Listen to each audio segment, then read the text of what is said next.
یہ ایک حدیث ہے حضرت ابو ہریرہ رضی اللہ تعالیٰ عنہ سے مروی ہے. وہ روایت کرتے ہیں کہ حضور نبی کریم سرور دو عالم صلی اللہ علیہ وسلم نے ارشاد فرمایا کہ المرء علی دین خلیلہ فلینظر احدکم من یخالل. فرمایا کہ ہر انسان اپنے خاص دوستوں کے دین پر ہوتا ہے، اپنے خاص دوستوں کے مسلک پر ہوتا ہے. لہذا تم میں سے ہر شخص کو یہ چاہیے کہ وہ اچھی طرح دیکھے اور غور کرے کہ وہ کس سے دوستی کر رہا ہے.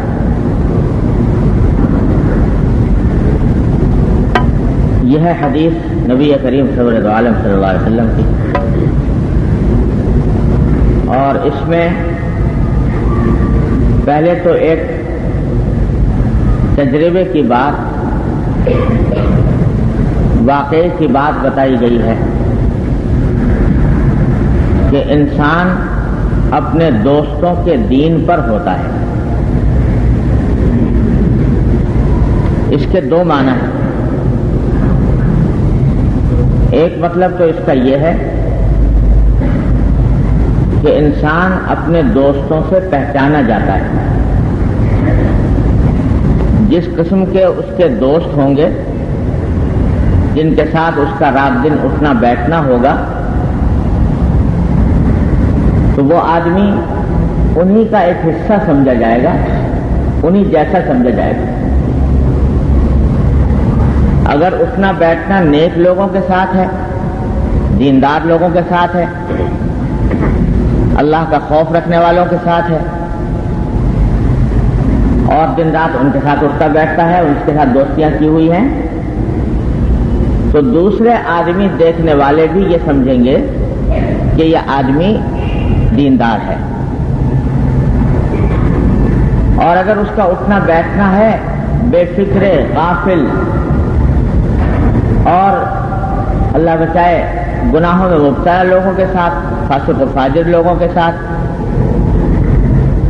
تو دیکھنے والے یہ سمجھیں گے کہ جب اس کے دوست ایسے ہیں تو یہ بھی ایسا ہی ہوگا.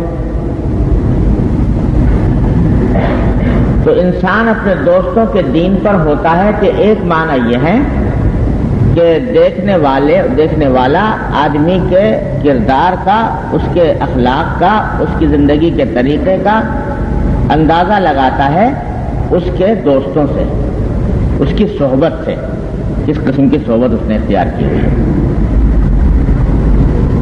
اگر فرض کرو کہ ایک آدمی ہے، وہ بظاہر دیندار ہے،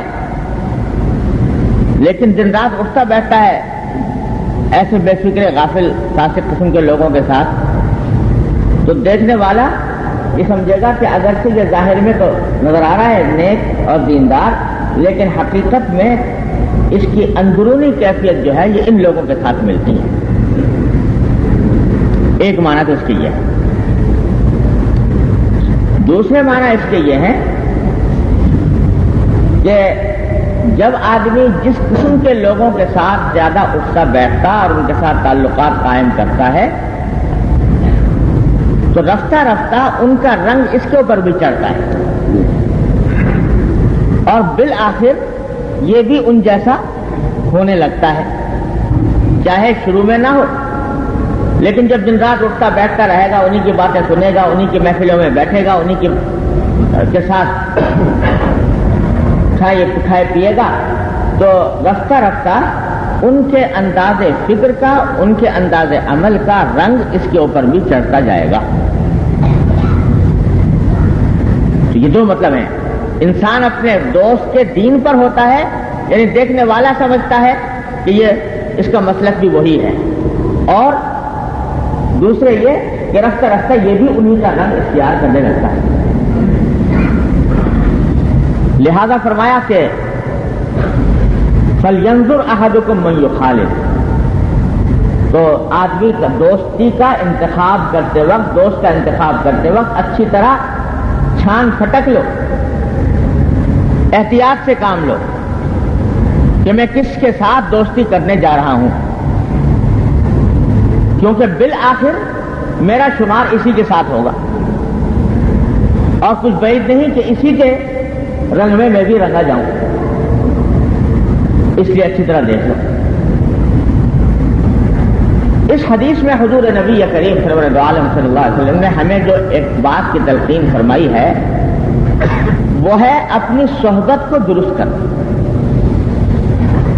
کہ اپنی صحبت اچھی کریں، کیونکہ انسان کے اوپر جو چیزیں اثر انداز ہوتی ہیں ان میں صحبت جو ہے وہ انتہائی مؤثر چیز ہے۔ صحبت سے انسان، صحبت کی برکت سے بعض اوقات انسان کتنا ہی غافل بے فکرہ ہو، رفتہ رفتہ اچھی صحبت اور نیک صحبت کے نتیجے میں نیکی اختیار کرنے لگتا ہے۔ صحبت خراب ہو تو کتنا ہی نیک ہے لیکن کسی نہ کسی وقت ان کے طریقے کو اختیار کر لے گا اور برائی کی، کم از کم برائی کی شناخت اس کے دل میں کم ہو جائے گی۔ اسے صحبت کا حکم دیا، اس کو درست کرو۔ قرآن کریم نے بھی بکثرت اس کی تاکید فرمائی ہے، مختلف انداز سے، مختلف اسلوب سے فرمایا کہ یا ایھا الذین آمنوا اتقوا اللہ وکونوا مع الصادقین، اے ایمان والو تقوی اختیار کرو، اور تقوی اختیار کرنے کا طریقہ یہ ہے کہ صادقین کی صحبت اختیار کرو۔ صادقین جو سچے ہوں، بات کے سچے، عمل کے سچے، عقیدے کے سچے، عبادات کے سچے، معاملات کے سچے، یعنی خود متقی ہوں، ان کی صحبت اختیار کرو۔ آج کل ایک مستقل فن بن گیا ہے تعلقات عامہ، پبلک ریلیشننگ، اور یہ ایک مستقل ہنر بن گیا کہ کس آدمی کے تعلقات کتنے زیادہ ہیں، اور ان تعلقات میں بنیادی بات یہ ہوتی ہے کہ کسی بڑے آدمی سے تعلق قائم کیا جائے، اور بڑے سے مراد دین کا بڑا نہیں، بڑے سے مراد مال و دولت کے اعتبار سے بڑا، جاہ و منصب کے اعتبار سے بڑا، حکومت اور ریاست کے اعتبار سے بڑا، اس کے ساتھ تعلق قائم کرنے کی فکر رہتی ہے۔ اور جو آدمی جتنے بڑے لوگوں کے ساتھ تعلقات قائم کرے اتنا ہی بڑا کامیاب سمجھا جاتا ہے تعلقات عامہ میں، اور یہ پتہ نہیں کہ جس بڑے آدمی کے ساتھ تعلق قائم کرنے جا رہا ہوں اس کے دین کی حالت کیا ہے، اور کہیں ایسا تو نہیں کہ اس کے حالات کے ساتھ، اس کے ساتھ اٹھنے بیٹھنے کو زیادہ کر کے میں اپنے دین کو خراب کر رہا ہوں، اس کی فکر نہیں۔ اور بسا اوقات شیطان بھی بہکاتا ہے کہ بھائی ذرا میرے تعلقات اچھے ہوں گے فلاں آدمی کے ساتھ تو میں اپنی بات اس کو کہوں گا اور اپنا رنگ اس کے اوپر چڑھانے کی کوشش کروں گا۔ ابھی خود اپنے اوپر تو رنگ چڑھا نہیں اور دوسرے کے اوپر رنگ چڑھانے کے لیے چل پڑتا ہے، شیطان دھوکہ دیتا ہے۔ نتیجہ یہ کہ وہ کچا رنگ تو اتر جاتا ہے اور ادھر کا رنگ چڑھ جاتا ہے۔ اللہ اکبر۔ حضور اقدس نبی کریم صلی اللہ علیہ وسلم کے عہد مبارک میں ایک مرتبہ مشرکین مکہ نے حضور اقدس صلی اللہ علیہ وسلم سے یہ پیغام بھجوایا، بڑے بڑے جو سردار تھے قریش کے،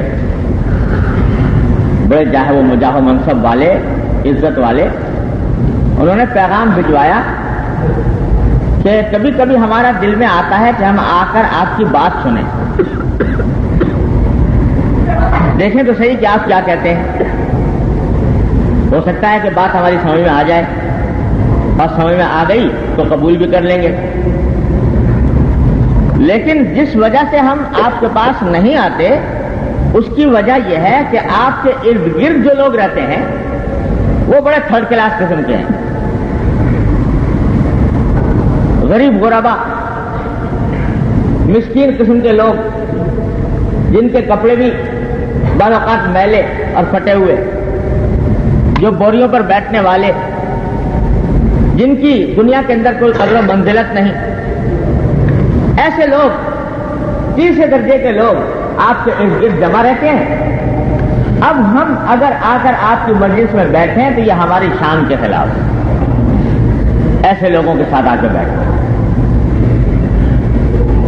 تو اگر آپ یہ کر دیں کہ جس وقت ہم آئیں تو آپ ان کو منع کر دیا کریں کہ بھئی اس وقت تم لوگ نہ آؤ، اور یا یہ کہ ہمارے لیے کوئی الگ وقت مقرر کر دیں کہ اس میں ان کو آنے کی اجازت نہ ہو، ان کو آنے کی اجازت نہ ہو، بس ہم تنہا آپ کے پاس آ کر بات کریں، پھر آپ ہمیں سمجھائیں، اور اگر ہماری سمجھ میں آ گئی بات تو ہم قبول بھی کر لیں.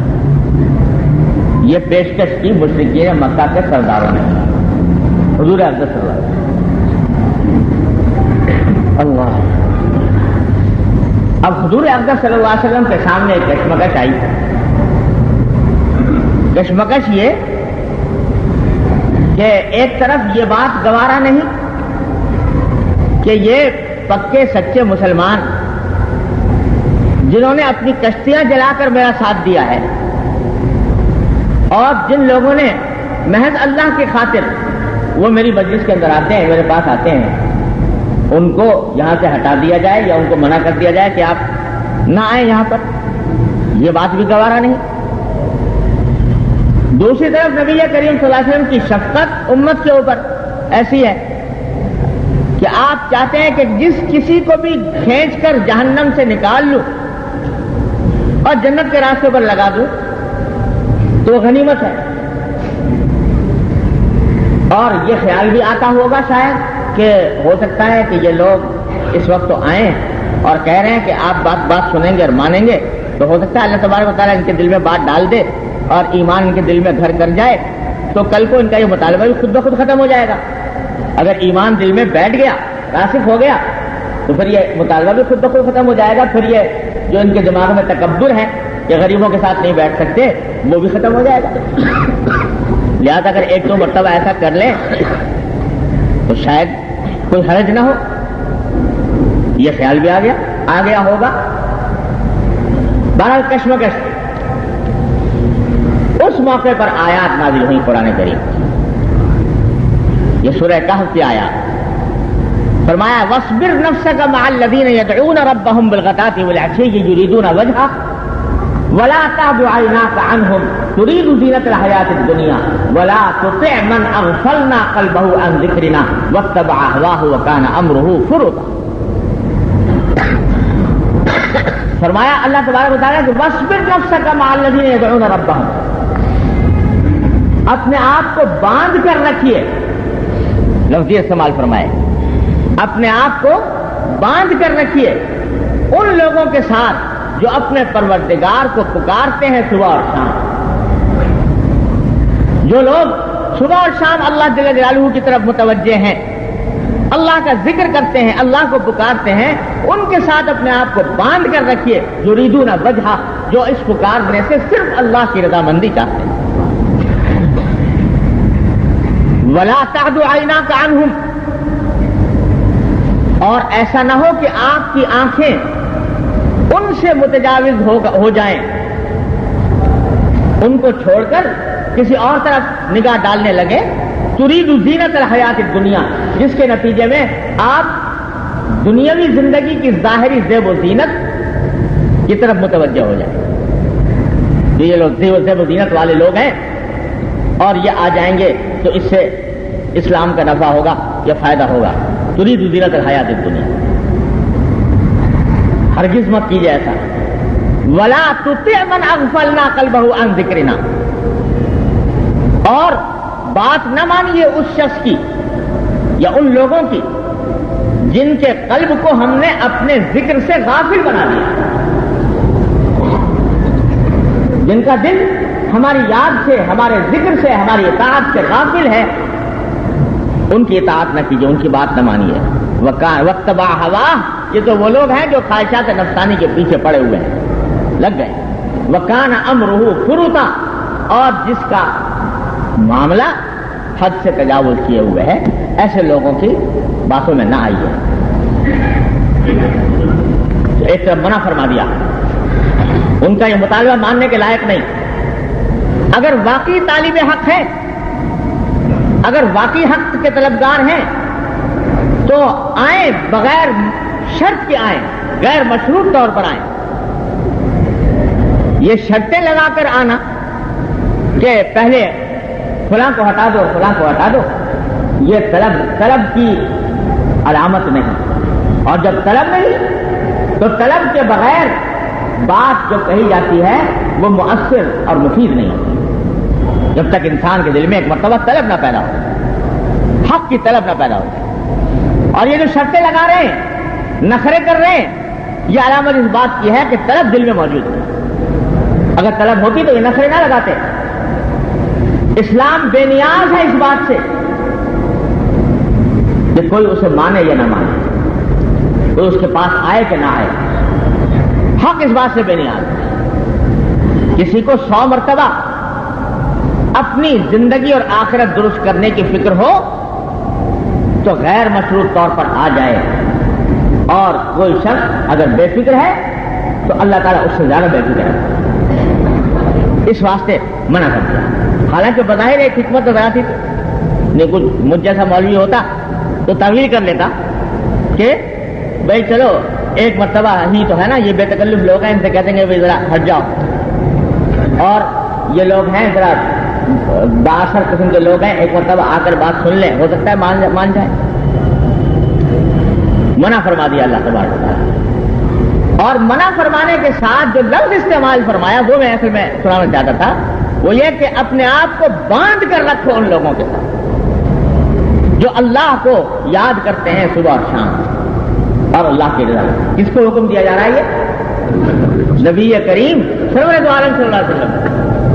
یعنی آپ کو بھی حکم یہ دیا جا رہا ہے کہ آپ اپنی صحبت درست کیجئے, درست رکھیے, کہ ایسے لوگوں کے ساتھ اٹھنا بیٹھنا رکھیے جو اللہ کی یاد جن کے دلوں میں بسی ہوئی ہے, جو اللہ کی رضامندی کے طلبگار ہیں, جو اللہ کی خوشنودی کے طلبگار ہیں. جب آپ کو یہ حکم دیا جا رہا ہے تو ہمہ شمہ کس شمار کردار میں ہمارے لیے تو بطریق اولا یہ حکم ہوا کہ حتی الامکان اپنے آپ کو باندھ کر رکھو ان لوگوں کے ساتھ جو جن کے صحبت درست ہے, جن کے دلوں میں تقویٰ ہے, جن کے دلوں میں اللہ کا خوف ہے, ان کے ساتھ باندھ کر رکھو. کیونکہ صحبت وہ چیز ہے جو انسان کو کہیں سے کہیں پہنچا دیتی ہے. اچھا خاصا آدمی صحبت خراب ہو جائے چند دنوں میں پھسل جاتا ہے. اللہ تبارک و تعالیٰ صحبت ہے یہ تاثیر رکھتی ہے. تو اس واسطے یہ ساری یہ قرآن کی آیت اور یہ حدیث ہمیں متوجہ کر رہی ہے اپنی صحبت سے درست کرنے پر, کہ اپنا خصوصی اٹھنا بیٹھنا. دیکھو ایک تو ہوتے ہیں کہ آدمی ضرورت کے تحت کسی سے ملنا پڑ جاتا ہے. ایک آدمی تاجر ہے, اس کو باہر بیٹھ کے اپنا سامان بیچنا ہے, اس میں نیک آدمی بھی آئے گا, صادق فاضل بھی آئے گا, اس کو ہر ایک کے ساتھ کچھ نہ کچھ تعلق قائم کرنا پڑے گا. تو ایک تو یہ ضرورت کا تعلق ہے. کوئی آدمی ملازم ہے, کوئی ملازمت کرتا ہے, اس کا افسر ہے, اس کا ماتحت ہے, وہ ہر طرح کے لوگ ہوں گے, اس میں نیک بھی ہوں گے, بد بھی ہوں گے, تعلقات قائم کرنے پڑتے ہیں. لیکن یہ تعلقات ہوتے ہیں ضرورت کی حد تک. وہ ضرورت کی حد تک تعلقات قائم کرنے میں کوئی مذائقہ نہیں ہے.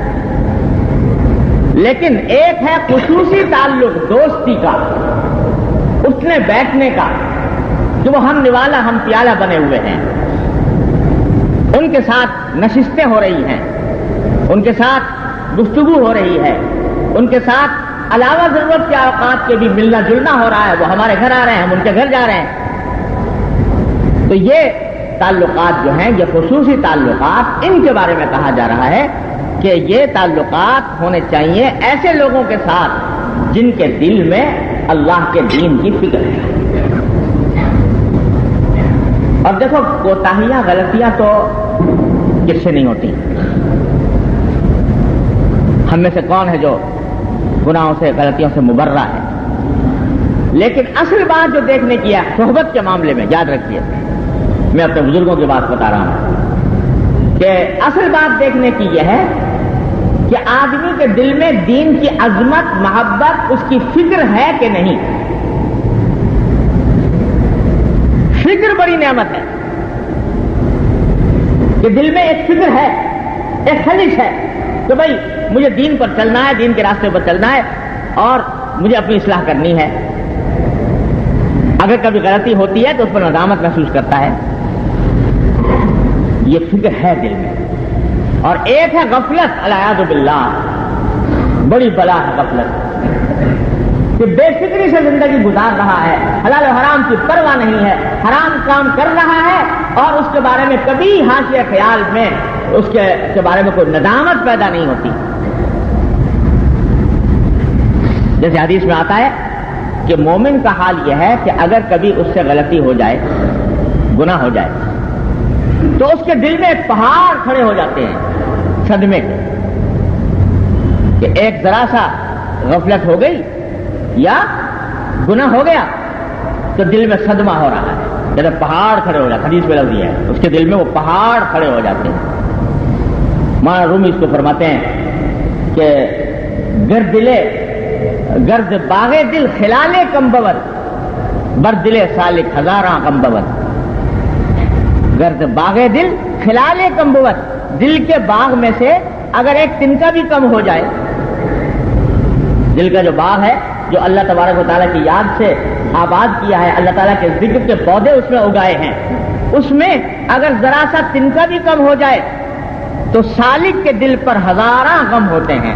بس دل سالک ہزاراں غم بوت، کہ آج میرے دل سے یہ خیال کم ہو گیا. دیکھو ابو طلحہ رضی اللہ تعالیٰ عنہ نماز پڑھ رہے ہیں اپنے باغ کے اندر اور پرندہ آ کے پھنس گیا درختوں میں. دل میں خیال یہ آ گیا نماز پڑھتے پڑھتے کہ دیکھو میرا باغ کتنا عظیم الشان ہے کہ اس کے ادھر سے لے کر ادھر تک اتنے درخت ہیں کہ پرندے کو وہاں سے نکلنے کا راستہ نہیں مل رہا. یہ دل میں خیال آ گیا نماز پڑھتے ہوئے. نماز پڑھنے کے بعد اتنا شدید صدمہ ہوا کہ میں نماز تو پڑھ رہا تھا اللہ کے لیے، متوجہ تھا اللہ تبارک و تعالیٰ کی جانب، اللہ تعالیٰ کا ذکر میں مشغول تھا، اور اس پرندے نے اپنی توجہ میری اپنی طرف کھینچ لی تو میرے دل کی دنیا برباد ہوتی. گرد باغ دل خلال کم بوت، بردل سالک ہزارہ غم بوت. نتیجہ یہ کہ پورا کا پورا باغ صدقہ کر دیا اللہ تعالیٰ کے راستے میں، کہ اس نے میری نماز کا ایک لمحہ جو ہے وہ مجھے اللہ کے ذکر سے غافل کر دیا. تو مومن کا حال یہ ہوتا ہے. اور کافر کے بارے میں حدیث میں فرمایا کہ کافر کا حال یہ ہے، کافر اور فاسق العیاذ باللہ، بے فکر کہ اس کے وہ گناہ کرتا جاتا ہے اور کرنے کے دوران اس کے دل پر ایسے اتنا بھی اثر نہیں ہوتا جیسے کہ مکھی ایک آ کر بیٹھی اڑا دی، بس اس سے زیادہ کوئی غم صدمہ نہیں. یہ ہے غفلت کا حال کہ صبح سے لے کر شام تک، شام سے لے کر صبح تک دنیا کے بنانے کے چکر میں لگا ہوا ہے. حلال و حرام کی تمیز نہیں ہے، جائز ناجائز کی فکر نہیں ہے، اور اگر گناہ ہو رہے ہیں تو ہو رہے ہیں، اس کے اوپر کوئی ندامت نہیں، کوئی صدمہ نہیں. اور اعوذ باللہ اس سے بھی آگے بڑھ کر یہ کہ اس کو صحیح ثابت کرنے کی فکر میں کہ نہیں یہ گناہ کی نہیں ہے، یہ جائز ہے. یہ ہے غفلت. تو غفلت بری بلا ہے. اور اسی آیت میں فرمایا وَلَا تُطِعْ مَنْ أَغْفَلْنَا قَلْبَهُ عَنْ ذِكْرِنَا، اطاعت مت کرنا ان لوگوں کی جن کے دل کو ہم نے اپنے ذکر سے غافل بنا دیا. معلوم ہے غفلت ہے بری بلا. تو غافل لوگ جو ہیں ان کی صحبت بڑی خطرناک ہے. جب ان کی صحبت میں آدمی بیٹھے گا جو غافل ہیں تو اس کے نتیجے میں ان کے عادات، ان کے اطوار، ان کے اخلاق، ان کی فکر منعکس ہوگی اس کے دل کے اوپر. اس واسطے وہ صحبت وہ ہے بچنے کی چیز. باقی اگر دل میں فکر ہے، کچھ کمی کوتاہی ہوتی ہے عمل کے اندر، لیکن دل میں فکر ہے، عظمت ہے دین کی، عظمت ہے محبت کی، محبت ہے دین کی، تو ایسے لوگوں کی صحبت اختیار کرنے میں کوئی حرج نہیں جب تک فکر موجود. تو بھائی سب سے بڑی نصیحت جو اس میں نبی کریم صلی اللہ علیہ وسلم نے فرمائی ہے وہ ہے صحبت کو درست کرو. اور میرے والد ماجد قدس اللہ تعالیٰ سے اللہ تعالیٰ ان کے درجات بلند فرمائے، وہ یہ فرمایا کرتے تھے کہ بھائی صحبت کی درستی کا مطلب لوگ یہ سمجھتے ہیں کہ گھر سے باہر کے جو لوگ ہیں تعلق والے وہ اچھے انتخاب کریں. ٹھیک ہے یہ بات، یہ بھی صحبت کا ایک حصہ ہے، لیکن صحبت درست کرنے کا ایک بہت اہم شعبہ یہ ہے کہ خود اپنے گھر کی اصلاح کی فکر کرے. اس واسطے کہ اگر فرض کرو سب سے بڑی صحبت تو ان لوگوں کی ہے نا جو گھر میں ہیں، بیوی ہے، بچے ہیں، بہن بھائی ہیں، ماں باپ ہیں، جن سے 24 گھنٹے کا رابطہ ہے، 24 گھنٹے کا تعلق ہے. سب زیادہ تو وہ صحبت اثر انداز ہوتی ہے. تو اس واسطے صحبت اس وقت تک اچھی ہو نہیں سکتی مکمل طور پر جب تک آدمی اپنے گھر والوں کی فکر نہ کرے. اس بات کی فکر کرے کہ میری بیوی، میرے بچے، میرے گھر والے یہ بھی دین کے راستے پر آئے. تو صحبت اسی وقت اچھی ہوگی کہ جب آدمی شروع سے لے کر چلے گا اپنے گھر والوں کو ایک خاص نہج کے اوپر اور ان کی بھی دینی تربیت کرنے کی فکر کرے گا، تو رفتہ رفتہ انشاءاللہ ان کے اندر دین آئے گا اور گھر سے صحبت درست ہونی شروع ہوگی. لہذا اپنے گھر کو گھر کی فکر کرنے کی ضرورت. یہ بہت سے ایک آج کل خاص طور پر ایک وبا ہے کہ خود تو ہے نمازی، تہجد گزار، وظائف و اوراد کا پابند، بزرگوں سے تعلق، اولاد بالکل دوسرے راستے پہ جا رہی ہے اور جا رہی ہے اس کی پرواہ بھی نہیں ہے، فکر بھی نہیں ہے کہ کہاں جا رہی ہے. اس کی طرف سے غفلت ہے. کبھی بیٹھ کے سمجھاتا نہیں، کبھی بیٹھ کر ان کو تاکید نہیں کرتا. تو یہ بڑی خطرناک بات ہے. ہوگا یہ کہ رفتہ رفتہ اللہ بچائے یہ انہی کا رنگ پھر چڑھنا شروع ہو جائے گا. ایک صاحب ایک مرتبہ میں شاید پہلے بھی سنایا تھا، مجھ سے کہہ رہے تھے اپنے بیٹے کے بارے میں بڑی خوشی کا اظہار کر رہے تھے کہ میرا بیٹا جو ہے دیکھو اتنی ڈگریاں اس نے حاصل کر لی، اتنا یہ پوزیشن لے لی امتحانات میں اور بڑا جگہ نوکر ہو گیا، یہ ہو گیا وہ ہو گیا، بڑا ذہین ہے، بڑا ڈبیٹر ہے اور یہ ہے اور وہ ہے، جہاں جاتا ہے بڑا استقبال ہوتا ہے. بڑی خوشی سے بتا رہے تھے. خیر نے کہا اللہ مبارک کرے. چل البتہ ذرا سی اس میں یہ کھانا بھی ضرور کہ بے دین ہو گیا، بے دین ہو گیا. مطلب کہ ساری تو اچھائیاں ہیں، ذرا سی ایک خرابی یہ ہے کہ بے دین ہو گیا. الحمد للہ. تو اس کے اوپر بڑے خوش ہیں، بڑے نازاں ہیں کہ دنیاوی مرتبے مل گئے، مال و دولت مل گئی، اچھی ملازمتیں مل گئیں، کامیابیاں ہو گئیں.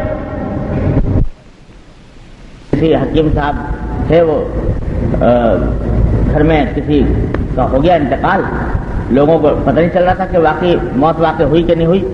تو حکیم صاحب کو بلا کے لائے، ان سے جا کے پوچھا کہ بھائی ذرا بتائیے کیا حال ہے اس کا.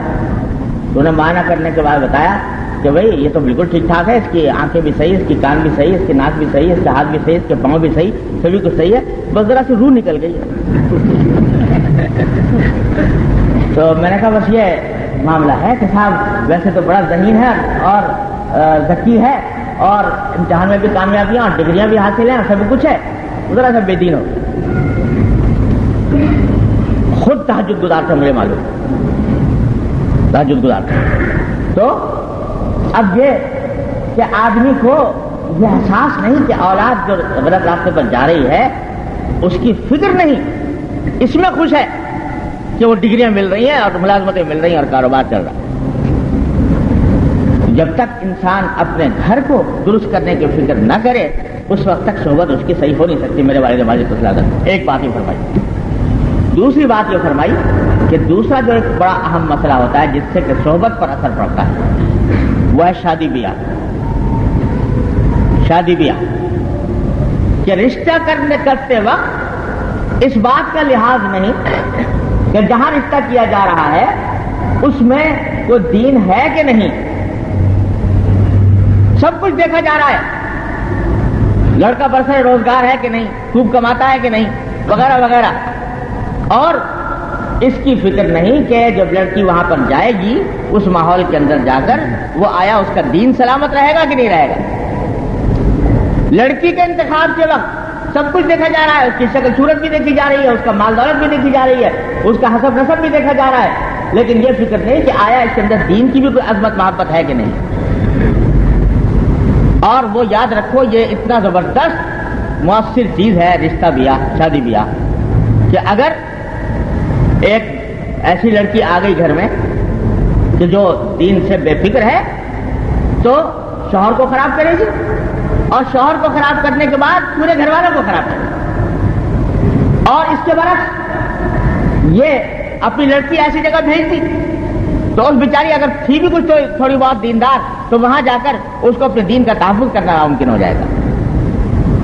تو شادی بیاہ کے اندر یہ معاملات ایسے ہوتے ہیں کہ ان کے ذریعے صحبت بہت تیزی سے بدلتی اور لوگ خیال نہیں کرتے. ساری باتیں دیکھ لی مگر یہ بات نہیں دیکھی. حدیث میں فرمایا نبی کریم سرور دو عالم صلی اللہ علیہ وسلم نے کہ تنکح المرأۃ لمالها ولجمالها ولحسبها ولدینها، کہ عام طور سے جو لوگ نکاح کرتے ہیں کسی عورت سے تو بعض لوگ تو وہ ہیں کہ جو اس کے جمال کی وجہ سے، یعنی اس کی خوبصورتی کی وجہ سے نکاح کرتے ہیں، اور بعض وہ ہیں کہ جو اس کے مال کی وجہ سے نکاح کرتے ہیں کہ بھئی بالدار گھرانے کی ہے، اور بعض لوگ وہ ہیں جو اس کے حسب نسب کی وجہ سے اچھے بڑے خاندان کی ہے نکاح کرتے ہیں، اور بعض لوگ اس کے دین کی وجہ سے نکاح کرتے ہیں. تو فرمایا فاظفر بذات الدین تریبت یدا. حضرت ابو ہریرہ کو خطاب کرتے ہوئے فرمایا بے تکلفی کے جملے میں کہ ارے تو ایسی عورت کا انتخاب کر جو دین والی ہو. اصل بات یہ دیکھ کہ آیا دین اس کے اندر ہے کہ نہیں. اگر دین ہے تو قابل قبول ہے، اور اوصاف بھی ہوں سبحان اللہ بڑی اچھی بات ہے، لیکن اور اوصاف تو ہیں لیکن دین نہیں ہے تو خواہ کتنی وہ خوبصورت ہو اور کتنی مالدار ہو، کتنی صاحب نسب ہو، اس کا کوئی وہ اس کے ہاں اس کی کوئی قیمت نہیں. یہ نصیحت فرمائی نبی کریم صلی اللہ علیہ وسلم. اللہ حضرت عبداللہ بن مبارک رحمۃ اللہ علیہ، جن کا میں بکثرت آپ کو واقعات سناتا رہا ہوں، بڑے درجے کے اولیاء اللہ میں سے ہیں، محدثین فقہاء میں سے. ان کے والد تھے مبارک نام تھا ان کا، اور وہ غلام تھے. والد غلام تھے اور غلامی کی زندگی گزاری. تو ایک مرتبہ ان کا جو آقا تھا، یعنی جس کے وہ غلام تھے، وہ بڑا مالدار آدمی تھا، اور اس کی لڑکی جو تھی وہ بڑی خوبصورت تھی، حسین اور جمیل تھی اور ہنرمند تھی.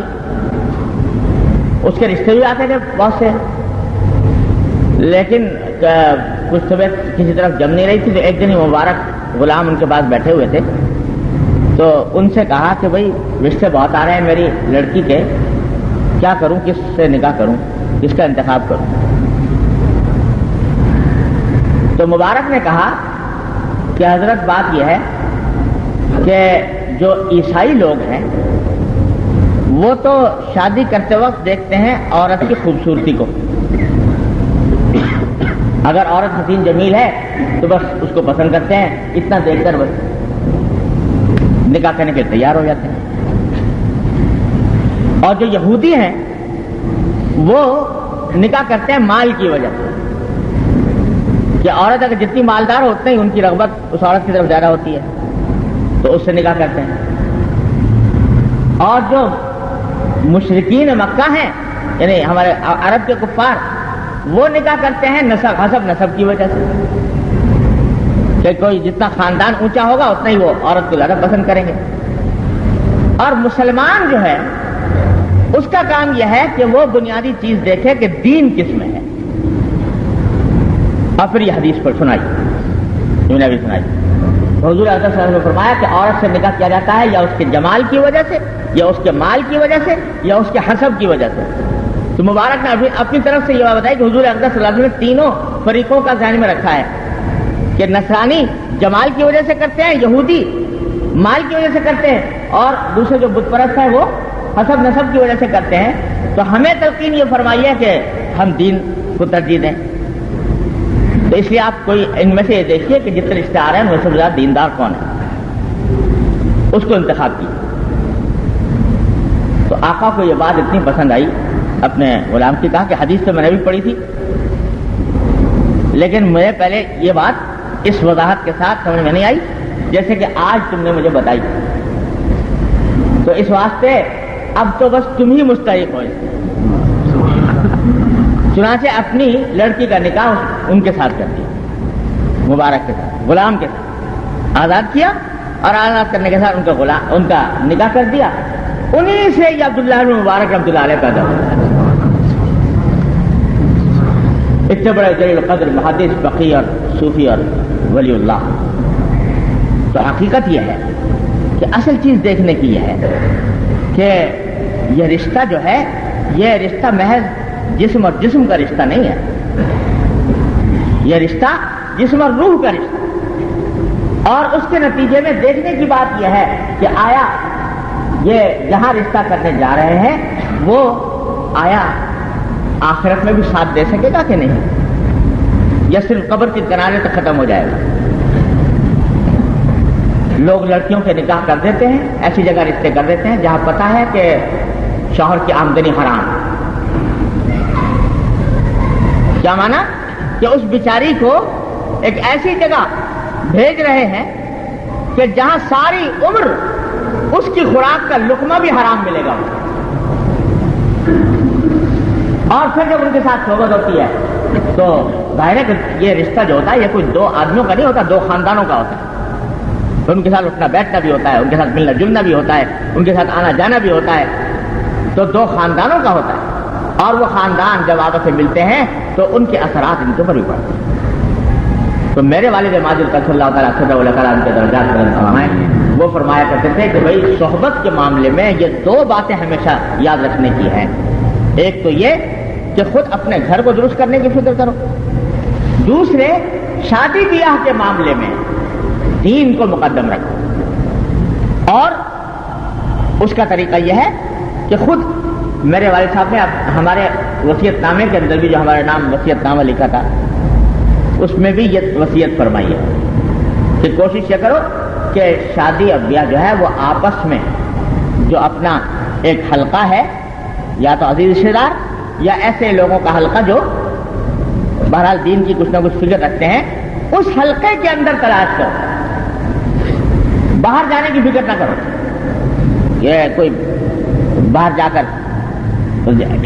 دیکھو، بلکہ اس کے اندر رہو تاکہ یہ سلسلہ جو ہے وہ برقرار رہے۔ اور واقعہ یہ ہے کہ یہ بڑی ضروری نصیحت ہے، کیونکہ اس سے خاندان کے خاندان پلٹ گئے شادیوں کے بعد، والعیاذ باللہ۔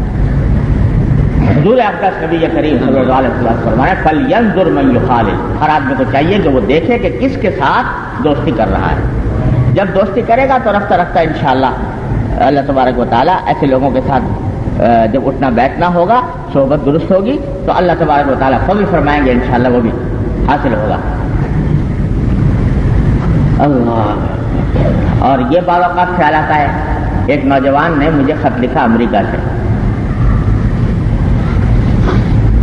نوجوان ہے، وہاں پر تعلیم حاصل کر رہے ہیں، اور بیچارہ مجھ سے تعلق رکھتا ہے، خط و کتابت بھی ہے، نماز روزے کا پابند ہے، اللہ تعالیٰ نے اس کو توفیق دی ہے۔ ایک دوست مل گیا کلاس فیلو، وہ بیچارہ کچھ آزاد قسم کا آدمی تھا۔ اس نے سوچا کہ میں یہ سوچ کر کہ الحمدللہ مجھے نماز واز کی توفیق ہو جاتی ہے، چلو یہ آتا ہے تو ذرا اس کو کچھ کہنے سننے کا موقع ملے گا، کوئی بات کہہ دیں گے اس کو تو شاید اس کو بھی توفیق ہو جائے، یہ سوچ کر اس کے ساتھ اٹھنا بیٹھنا شروع کر دیا۔ جانا آنا بھی ہو گیا، کچھ بیٹھ کے ساتھ ہوٹل میں کھانا کھا لیا، یہ کر لیا وہ کر لیا، تھوڑی سی بے تکلفی بڑھ گئی، یہاں تک کہ ہوا یہ کہ اس نے تو کہنا کچھ شروع کیا لیکن اس کی بات تو چلی چلائی نہیں۔ ایک دن اٹھا کے اس کو اس نے کہا چلو آج تھوڑا تفریح کرنے چلتے ہیں، اور تفریح کے بہانے لے گیا وہ ایک رقص گاہ میں، جہاں وہاں پر تو یہ رقص وغیرہ کا قصہ ہر وقت چلتا رہتا ہے، وہاں لے گیا۔ اب یہ بیچارہ دل میں پریشان کہ میں کسی اس نے جانے کو تیار نہیں، لیکن اس نے کہا چلے آج تو دیکھ تو لو کہ کیا ہوتا ہے اندر، زبردستی کر کے اندر داخل کر۔ اب وہ اس کا نتیجہ یہ ہوا کہ میں نے لکھا کہ جی میں اس دن کیا چلا گیا، اور اس کے اوپر طبیعت پر ایسی شروع میں ندامت رہی، لیکن بعد میں وہ جو طبیعت پر ایک برائی تھی کہ بھائی رقص گاہ میں نہیں جانا چاہیے، تو ایک مرتبہ وہ بند ٹوٹ گیا تو اس کی شناعت اور برائی جو دل میں تھی وہ کم ہو گئی، اس کے نتیجے میں پھر 2-3 مرتبہ اور چلا گیا۔ اب میں توبہ کرتا ہوں، استغفار کرتا ہوں، اور لیکن ساتھ ہی میں یہ سوچتا ہوں کہ اگر میں اس کے ساتھ نہ رہا تو یہ رقص گاہ سے آگے جا کے شراب پیے گا، خدا جانے کیا کچھ کرے گا، یہ بہت آگے بڑھ جائے گا اور اس کے نتیجے میں یہ بہت تباہ ہو جائے گا۔ اس واسطے میں چاہتا ہوں کہ آئندہ کری اس سے تو توبہ کر لی، اس سے بھی میں نے کہا دیا کہ آئندہ نہیں جاؤں گا، لیکن میں یہ چاہتا ہوں کہ اس کے ساتھ نہ چھوڑوں، اس کی دوستی نہ توڑوں۔ مجھ سے مشورہ کیا کہ میں کیا کروں، تو میں نے اس کو لکھا کہ یہ سب شیطان کا دھوکہ ہے، فوراً اس کے ساتھ دوستی کا تعلق ختم کر۔ وجہ اس کی یہ ہے کہ جب تک انسان کے اوپر خود اپنا رنگ نہیں چڑھا ہوا ہوتا تو وہ ایسے لوگوں کے ساتھ اٹھے بیٹھے گا، وہ اپنا رنگ نہیں چڑھا سکے گا، ان کا رنگ قبول کر لے گا، اور اس کا رنگ قبول کرنے کے بعد خود پھسل جائے گا، خود غلط راستے پر بڑھ جائے گا، جیسا کہ ہوا۔ تو حالانکہ دوستی آگے بڑھ چکی تھی، اس کو توڑنا آسان نہیں تھا، لیکن ماشاءاللہ بس لڑکا سعادت مند ہے، تو اس نے جب میں نے لکھا تو اس کے بعد اس نے توبہ کی اور پھر راستہ چھوڑ دیا، اللہ تعالیٰ نے اس کو محفوظ رکھا۔ لیکن میں بتا رہا ہوں کہ شیطان اس طرح راستے مارتا ہے کہ وہ اس طرح نہیں لے کر گیا کہ گناہ سے کر لو میرے ساتھ چل کے، بلکہ دل میں یہ دائیا پیدا کیا کہ بھائی اس طرح اٹھے بیٹھیں گے تو اس کو بات کہیں گے، لیکن شیطان لگا گیا اس کو طرح۔ ہاں جب ایک مرتبہ رنگ چڑھ جاتا ہے، اور رنگ نہیں چڑھتا بغیر بزرگوں کی صحبت کے، بزرگوں کے آگے رگڑے کھائے بغیر، پامال ہوئے بغیر رنگ نہیں چڑھتا۔ جب ایک مرتبہ رنگ چڑھ جاتا ہے تو پھر کسی ماحول میں چلا جائے انسان، وہ دوسرے ماحول پر اثر انداز ہوتا ہے، دوسرا ماحول اس کے اوپر اثر انداز نہیں ہوتا۔ حضرت مولانا نانوتوی رحمۃ اللہ علیہ کا قصہ لکھا ہے حضرت تھانوی رحمۃ اللہ علیہ نے۔ حضرت مولانا محمد قاسم صاحب نانوتوی رحمۃ اللہ علیہ دارالعلوم دیوبند کے بانی، ان کے ایک دوستی ہو گئی ایک ایسے صاحب سے، بالکل آزاد منش آدمی۔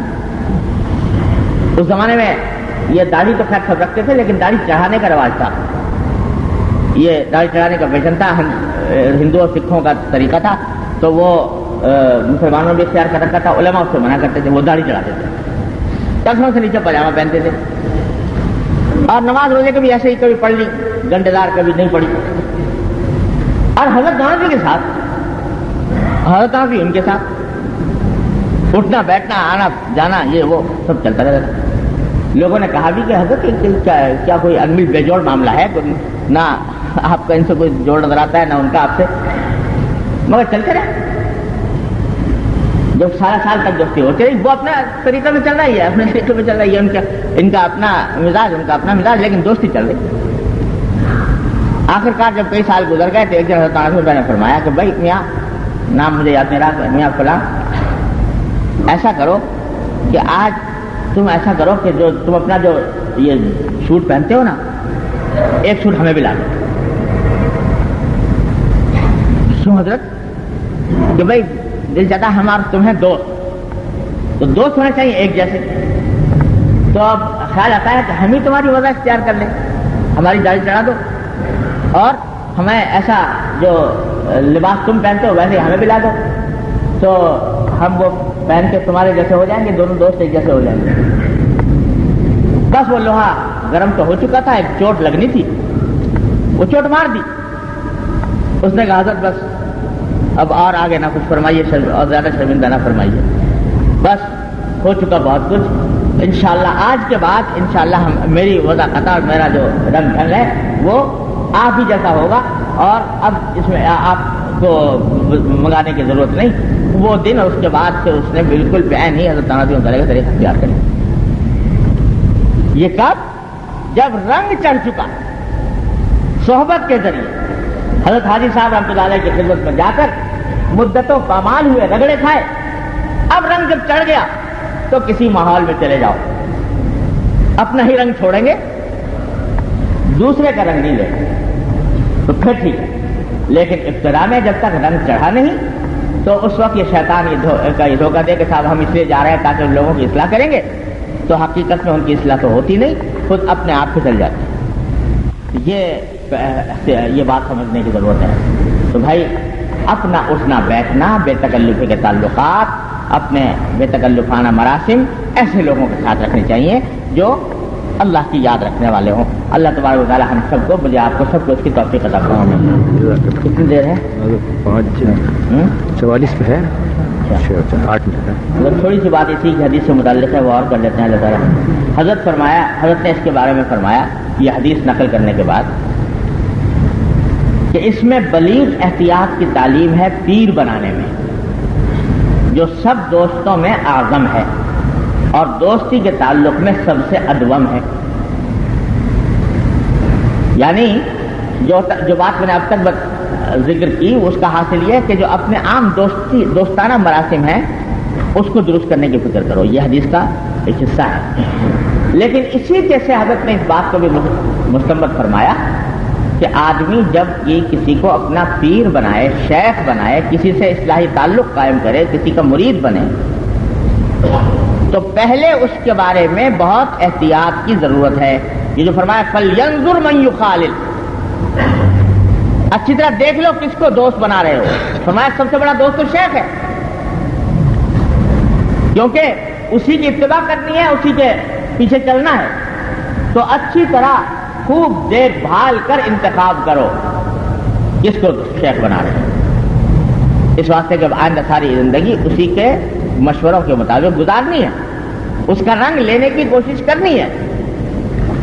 دوستوں میں تو بسا اوقات یہ نیت بھی نہیں ہوتی کہ ان کا رنگ لیں گے، لیکن شیخ میں تو اس کے بعد تو جاتا ہی آدمی اس لیے ہے کہ ان کا رنگ قبول کرے۔ لہذا پہلے اچھی طرح دیکھ لو کہ کس کے پاس جا رہے ہیں۔ کیا دیکھ لو ذرا سمجھ، سب سے پہلے یہ دیکھو جانے سے پہلے کہ جس کے پاس جا رہے ہیں وہ متبع سنت ہے کہ نہیں، بدعات، شرک اور اس قسم کی لعنتوں میں مبتلا تو نہیں، متبع سنت ہونا چاہیے، پہلی بات۔ دوسری بات یہ کہ کسی باضابطہ شیخ سے اس کو باضابطہ اجازت ہونی چاہیے بیعت کی، تلقین کی، کیونکہ اگر یہ نہیں ہے تو اس کا معنی یہ کہ اس نے کورس مکمل نہیں کیا۔ تیسرے یہ کہ اس بات کا تجربہ کیا جائے کہ اس کے پاس بیٹھ کر آیا کچھ دین کی فکر پیدا ہوتی ہے، آخرت کی طرف دھیان قائم ہوتا ہے، اللہ جل جلالہ کی یاد کی طرف دھیان ہوتا ہے یا نہیں۔ مجلسوں میں جا کے بیٹھو اور دیکھو کہ آیا اس کی مجلس میں یہ بیٹھ کر دھیان اللہ کی طرف اور یوم آخرت کی طرف ہوتا ہے کہ نہیں۔ اگر ہوتا ہے تو معنی یہ کہ اللہ تعالیٰ نے اس کی مجلس میں یہ تاثیر رکھی ہے، تو پھر ٹھیک ہے، فائدہ ہوگا۔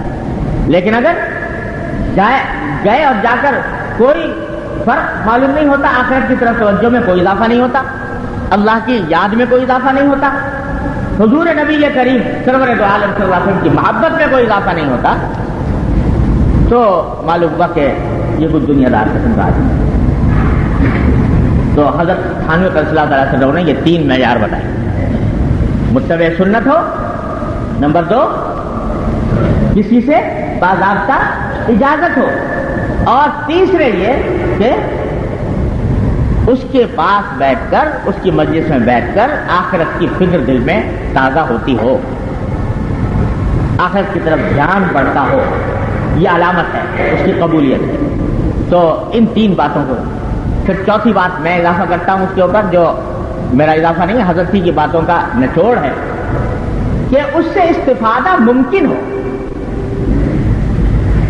ہے تو بڑا شیخ اور یہ ساری باتیں پائی جاتی ہیں، لیکن ہم اس سے استفادہ ہمارے لیے ممکن نہیں، ملتا ہی نہیں، ملاقات ہی نہیں ہوتی، خط لکھو تو خط کا جواب نہیں ملتا، تو پھر یہ بحث کو رسم تو ہے نہیں کہ ہاتھ پر ہاتھ رکھ لیا اور جنت میں پہنچ گئے۔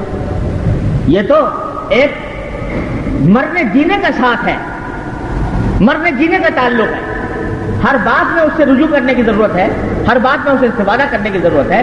اگر استفادہ اس سے مشکل ہے یا تو ہو نہیں سکتا، یہ بہت ناممکن ہے، تو پھر اس سے فائدہ نہیں ہوگا. اس لیے کہ ضرورت ہے کہ ہر بات ان سے کہو، اپنے امراض بتاؤ، اپنی بیماریاں بتاؤ، اس کا علاج اس سے معلوم کرو. اگر وہ آدمی مہیا نہیں ہے، میسر نہیں ہے، تو پھر بھی کوئی فائدہ نہیں ہوگا. لہٰذا یہ چوتھی بات بھی یاد رکھنی چاہیے. لوگ بسا اوقات اس کا دھیان نہیں کرتے، بس فلاں آدمی ہے، دماغ میں آ گیا کہ اس سے بیعت ہونا چاہیے یا اس سے اسلائی تعلق قائم کرنا چاہیے، اور بس اڑے ہوئے ہیں اس کے اوپر. لیکن یہ پتہ نہیں کہ اس طرح تعلق قائم کرنے سے فائدہ ہوگا نہیں جب اس سے استفادہ نہیں ممکن ہوگا. لہذا اس بات کا لحاظ بھی ضروری ہے. تو بھائی ان باتوں کو مد نظر رکھتے ہوئے اللہ تبارک و تعالیٰ اپنے رحمت سے ہم سب کو توفیق عطا فرمائے کہ اپنی صحبت کو نیک بنائیں، درست بنائیں، اپنے گھر کے ماحول کو درست کریں. اس کے بغیر خاص طور سے اس دور میں بڑا مشکل ہے، کیونکہ صحبت خراب کی بہتات، جہاں جاؤ خراب صحبت، جہاں جاؤ خراب صحبت. تو ایسے ماحول میں خاص طور پر اس کی ضرورت اور بڑھ جاتی ہے کہ آپس میں تعلقات قائم کرو، تعلقات دوستیوں کے آپس میں ہوں جو دین کی فکر رکھنے والے ہیں. اللہ تعالیٰ مجھے بھی آپ کو بھی توفیق عطا فرمائے.